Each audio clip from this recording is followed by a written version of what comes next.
nous faire ces deux démonstrations de canne défense et de self-pro grave. Moi, je vais juste changer de place parce que les gestes que vous allez nous faire sont un peu violents et du coup, il vaut mieux prendre un peu ces distances.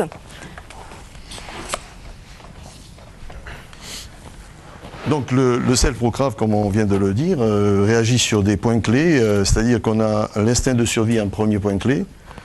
Si on n'a pas l'intention de survivre, la technique ne suffira pas.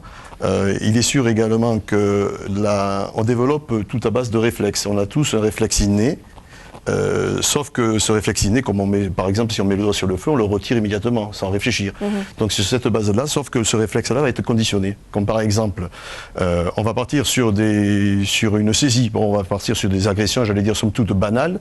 Donc, ici, bon, donc en fait, on va le voir au ralenti, pour mieux s'en apercevoir. Dès la première agression, qui c'est quand même une agression, une saisie, donc la première réaction, c'est surtout de ne pas avoir un effet tunnel, c'est-à-dire l'effet tunnel, c'est de se focaliser sur la main saisie. C'est-à-dire si je me focalise sur la main saisie pour effectuer une technique, voilà, je risque de prendre ou un coup de poing ou un coup de tête. Donc la première réaction, c'est l'instinct de survie, c'est bien ça, donc de mettre les mains en protection. Et la seconde réaction, c'est pas une agression, c'est l'agresseur qui vient vers moi, et avec les deux doigts ici, au niveau de la gorge, je le repousse, et ça, c'est à la portée de tout le monde. D'accord, juste toucher la gorge, voilà, vous arrivez à repousser votre au niveau de la votre trachée agresseur. pour lui faire perdre un petit peu la respiration. Et il est évident que je ne ferai pas une riposte disproportionnée, comme par exemple une riposte génitale, puisque là, c'est qu'une saisie.